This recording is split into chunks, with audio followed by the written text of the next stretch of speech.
प्यारे परिपक्व आत्माओं, मल का महीना, दक्षिणायन का महीना पूर्ण हो रहा है। इस बार की संक्रांति 14 जनवरी को ही आप देखेंगे। इस दिन सूर्य 8:41 पर मकर राशि में प्रवेश कर जाएंगे। ऐसा हिंदू परंपरा में कहा जाता है। मकर संक्रांति पर सूर्य निकलने के पहले ही उठ जाना, नदी के तट पर जाकर के तिल लगा करके स्नान करना, अपनी शक्ति के अनुसार दान देना, गौशाला में जाना, गौशाला में घास का दान, लड्डू का दान, जो आपकी इच्छा बने, जो गाय के लिए गुणकारी हो, ऐसा दान आज आप गौशाला में जाके कर सकते हैं। इसके साथ जो गरीब हैं, असहाय हैं, आप उन्हें तिल के लड्डू का दान करें। इसके साथ जिनके पास कपड़े नहीं हैं, आप कपड़ों का भी दान कर सकते हैं। कहने का मतलब यही है, आज का दिन दान का दिन हुआ करता है। दक्षिण भारत में तमिलनाडु तरफ इसे पोंगल के रूप में मनाया जाता है। जैन पद्धति में इसका क्या महत्व है? जैन पद्धति में ऐसा लिखा है कि आज मकर संक्रांति पर भरत चक्रवर्ती अपने महल की छत पर खड़ा होता है और सूर्य के अंदर अकृत्रिम चैत्यालय के दर्शन करता है। उसकी आंखों में इतना प्रभाव हुआ करता है, वह अपनी आंखों से साक्षात सूर्य के अंदर अकृत्रिम चैत्यालय के दर्शन कर सकता है। जैसे ही सभी प्रजा ने देखा कि हमारे राजा सूर्य को देख रहे हैं, हाथ में जल है और सूर्य के अंदर की जो प्रतिमाएं हैं, उन प्रतिमाओं को निहारते निहारते वह चक्रवर्ती अभिषेक करता है। सभी को लगता है यह भरत चक्रवर्ती सूर्य को जल चढ़ा रहा है। उसी दिन से सारे देश में सूर्य को देख करके जल चढ़ाने की परंपरा प्रारंभ हुई। आज का दिन सबसे बड़ा दिन माना जाता है, सबसे पावन दिन माना जाता है। जैन परंपराओं में आज के दिन सूर्य निकलने के पहले श्रावक मंदिर में जाते हैं।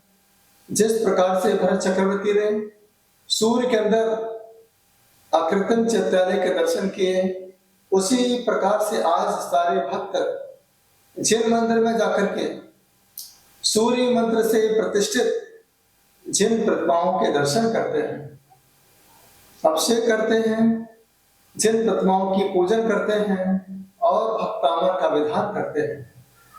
यह पद्धति अनादिकाल से चली आ रही है और आज भी यह पद्धति सारे देश में चला करती है।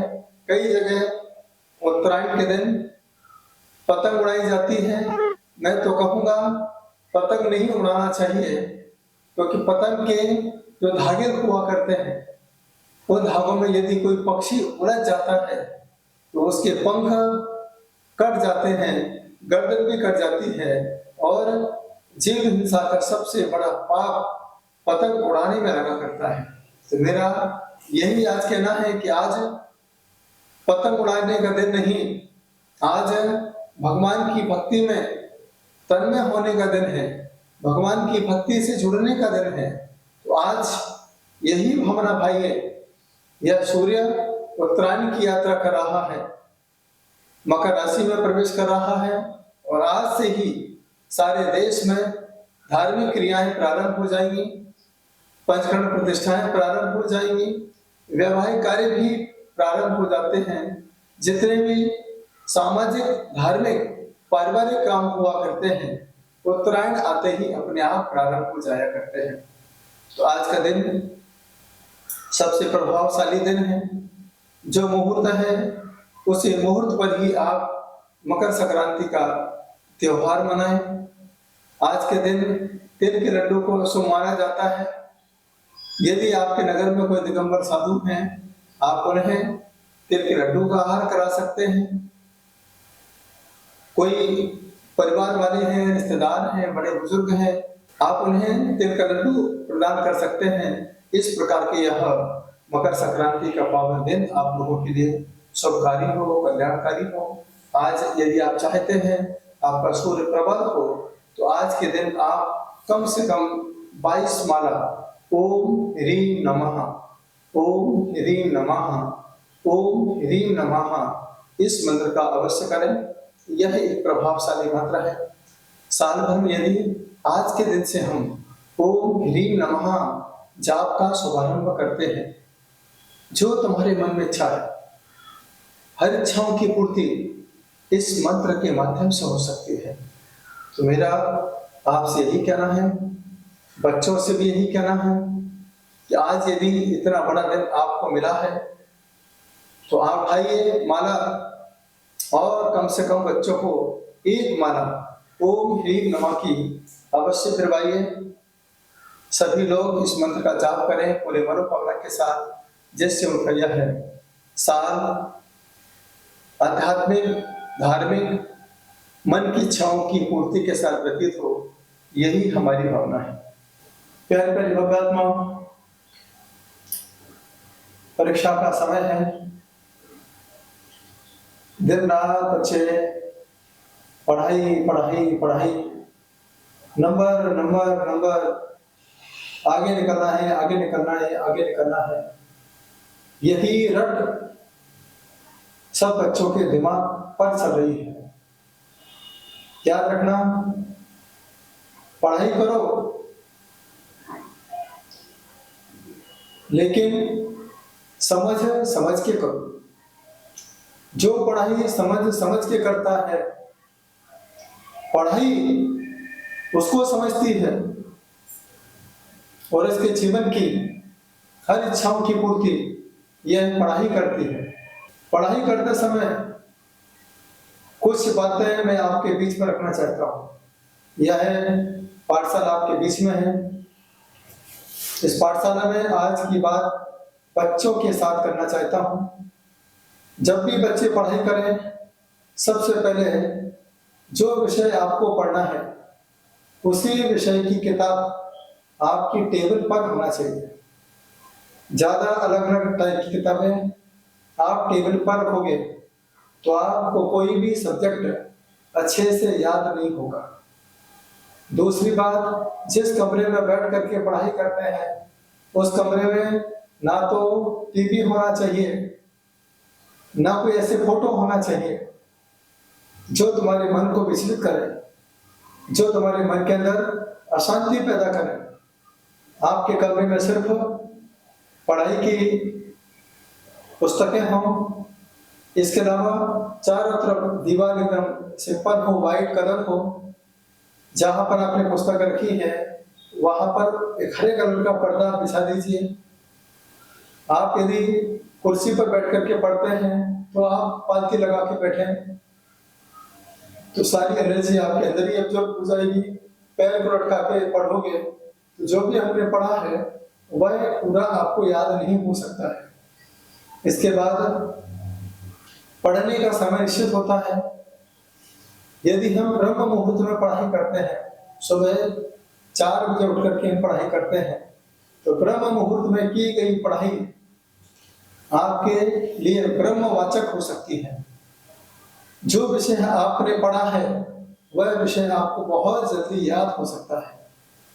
बहुत सारे बच्चों की आदत होती है रात भर पढ़ाई करने की, रात में पढ़ाई भी करते हैं, याद भी करते हैं, परीक्षा भी देके आते हैं, अच्छे नंबर भी लेके आते हैं, लेकिन यह पढ़ाई अगली कक्षा के लिए कोई कार्यकारी साबित नहीं हुआ करती है, क्योंकि सुबह की पढ़ाई हमेशा आपके लिए कारगर साबित हुआ करती है। जब भी आप पढ़ाई करें तो आप जूते चप्पल पहन करके नहीं पढ़ना। जैसे मंदिर हम जूते चप्पल उतार के जाते हैं, ऐसा ही माँ सरस्वती का मंदिर आपका स्टडी रूम है। इस कमरे में आपको जूते चप्पल लेकर के नहीं जाना चाहिए। आप नंगे पैर जाइए, जहाँ बैठते हैं वहां पर बैठक में स्थान पर जमीन पे ना बैठे, किसी न किसी प्रकार का आसन बिछा करके ही पढ़ाई करें। इसके साथ जब आप पढ़ाई करते हैं, एक सब्जेक्ट को पढ़ने के पहले उस सब्जेक्ट के बारे में चिंतन करिए। एग्जाम्पल के तौर पर यदि आपको हिंदी याद करना है, आज के समय हिंदुस्तान में रहते हैं लेकिन सबसे कठिन हिंदी लगती है। अब हिंदी याद करना है तो सबसे पहले हिंदी के क्वेश्चन को समझिए, प्रश्न क्या कह रहा है, जैसा प्रश्न कह रहा है बस वैसा ही उत्तर खोजने का प्रयास कीजिए। जिसमें संधि है, समास है, छंद है, अलंकार है, इनका भी ज्ञान होना सबसे ज्यादा जरूरी है। तो कहने का मतलब मैं आपसे क्या कहना चाहता हूँ, यही कहना चाहता हूँ कि आप जब भी पढ़ाई करें एक एक विषय को समझ समझ के पढ़ें। और अगर आपके सामने और कोई साथी पढ़ता है, आप उससे पूछें कि मुझसे प्रश्न करें, मैं आपको उत्तर देता हूँ। इस तरीके से अगर हम आपस में प्रश्न उत्तर को लेकर डिबेट करेंगे, यह प्रश्न उत्तर जीवन भर आपके लिए यादगार बने रहेंगे। जिस कमरे में आप पढ़ाई करते हैं उस कमरे में आप नाश्ता भोजन की प्लेट लेकर के ना जाएं। वह स्थान पवित्र था, पवित्र है, उसको पवित्र ही बना रहने दें। नाश्ता भोजन अगर आपको करना है तो आप हॉल में जाकर के या किसी दूसरे कमरे में जाकर के कर सकते हैं। और जो बच्चे रात्रि भोजन करते हैं उनकी याददाश्त भी धीरे धीरे कमजोर हो जाती है, क्योंकि तामसिक भोजन है, पाचन शक्ति कमजोर हो जाती है।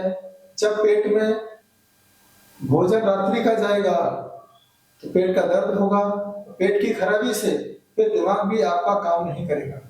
तो हो सके तो आप रात्रि भोजन का त्याग करें, समय पर ही भोजन करें।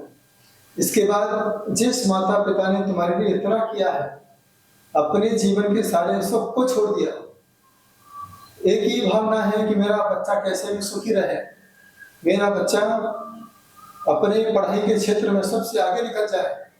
इसलिए आपने देखा होगा, माँ को नहीं पढ़ना है फिर भी आपकी माँ आपकी पढ़ाई में रात रात भर जागती है। आप जब स्कूल जाते हो, कॉलेज जाते हो, माँ तुम्हारे साथ जाती है। हर पल हर घड़ी एक ही ध्यान रहता है कि मेरे बच्चे के अच्छे नंबर आना चाहिए। आपकी परीक्षा का समय होता है तो माँ अपने घर भी नहीं जाती है, माँ अपने रिश्तेदारों के घर भी नहीं जाती है, माँ मंदिरों में भी पहले पहुंच जाती थी, परीक्षा के समय के कारण वह कम से कम मंदिर में जाया करती है। आप विचार कीजिए, आपकी पढ़ाई के लिए माँ क्या क्या नहीं करती है। समय से पहले आपको नाश्ता देती है, समय से पहले आपको भोजन देती है, सब कुछ तुम्हें हाथ में पकड़ाती है, फिर भी नहीं पढ़ पाए। इससे बड़ा दुर्भाग्य हमारा क्या हो सकता है। इसके बाद जब आप उठें, पिता छूटते ही सबसे पहले माता पिता की चरण वंदना करें, उनका आशीर्वाद प्राप्त करें। क्यों करें? क्योंकि माता पिता एक ऐसी शक्ति है जो मंदिर में जाकर के आपके लिए आशीर्वाद मांगा करती है। माता पिता अपने लिए कुछ नहीं मांगते हैं, मंदिर में जाकर यही कहते हैं। हमारे पास भी माता पिता आते हैं, कहते हैं कि मेरे बच्चों की परीक्षा चल रही है, नंबर अच्छे आना चाहिए, पास हो जाए, अच्छी सर्विस लग जाए। यह बात हर माता हमारे सामने आके रखती है। मुझे लगता है कि आज इस पंचम काल में भी, कलयुग में भी माँ का आशीर्वाद बच्चों के लिए सबसे ज्यादा फलदायी साबित हो सकता है। इसके बाद जब भी पढ़ाई करें बच्चे, चलते चलते पढ़ाई ना करें। चलते चलते पढ़ोगे तो जीव इंसाफी होगी और सब्जेक्ट आपको परफेक्ट याद नहीं होगा। जब भी आप पढ़ाई करें, मौन पूर्वक करें। बोलना है तो बोल बोल के दीवार के सामने देख देख करके बोलते जाइए। और उसके साथ आप पढ़ाई को याद करते जाइए। ऐसे प्रयोग अगर आपने किए तो नियम से मुझे विश्वास है कि आप अपने पढ़ाई के क्षेत्र में सबसे आगे निकल सकते हो, क्योंकि पढ़ने वाले सैकड़ों बच्चे होते हैं, हजारों लाखों बच्चे होते हैं, ये सबके नंबर बराबर बराबर नहीं आते हैं। पढ़ाई में कोई कमी नहीं है, सब पास होने के लिए, अच्छे नंबर लाने के लिए पढ़ते हैं, लेकिन जिनकी किस्मत में पढ़ाई के साथ पुण्य शामिल हो जाया करता है, माँ सरस्वती का आशीर्वाद होता है, माता पिता का आशीर्वाद होता है, बड़े बुजुर्गों का साथ होता है, वही बच्चे सबसे अच्छे नंबर लेकर के आते हैं। इसलिए अपने रूटीन को सुधारिए, टाइम टेबल को सुधारिए। टाइम टेबल के साथ पढ़ाई करोगे, टाइम टेबल के साथ यदि भोजन करोगे, टाइम टेबल के साथ आप शयन करोगे, यह टाइम टेबल आपकी टेबल पर आपके समय को व्यवस्थित कर देगा, आपके जीवन को उद्धार कर देगा। तो आपके माता पिता आपके लिए बहुत मेहनत कर रहे हैं, कहाँ कहाँ से पैसा इकट्ठा करते हैं, कहाँ कहाँ से कर्जा लेते हैं, कैसे भी करके मेरा बच्चा डॉक्टर बन जाए, इंजीनियर बन जाए, वकील बन जाए, आईटीएन बन जाए, ऐसी भावना हर माता पिता की रहती है। इसलिए वो कर्जा ले लेकर के आपको पढ़ाते हैं। अगर आप नहीं पढ़ पाए, माता पिता पर उस समय क्या गुजरेगी? आप विचार करिए, क्या गुजरेगी, क्या सामान होगा, किस भाव के साथ वह मंदिर जाएंगे, किस भाव के साथ वह अपने रिश्तेदारों से मिलेंगे, क्योंकि उनका चेहरा उतर चुका है। इतनी उन्होंने इधर उधर से पैसा मांग करके आपकी व्यवस्थाएं की है, लेकिन आपने माता पिता को क्या दिया? पछतावा के अलावा, परेशानी के अलावा तुमने क्या दिया? पहले बच्चों, आपकी परीक्षा की घड़ी है जो दूसरों की इच्छा से होती है, यहाँ तुम्हारा बिल्कुल नहीं चलने वाला है। यहाँ तो माता पिता का आशीर्वाद ही चलने वाला है। सबसे बड़ी है पूजा, माता पिता की सेवा। किस्मत वालों को ही मिलता है ये मौका।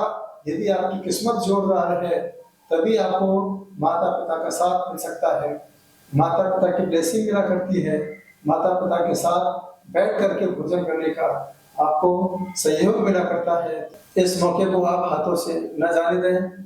बिल्कुल पूरे मनोभाव के साथ बच्चों में धार्मिक संस्कार दें। बच्चों से भी यही कहना चाहता हूँ, अगर आप आगे बढ़ना चाहते हो, एक छोटा सा मंत्र हमेशा जपते रहे, ओम ह्रीं नमः, ओम ह्रीं नमः, ओम ह्रीं नमः। इस मंत्र का आप जाप करते रहें।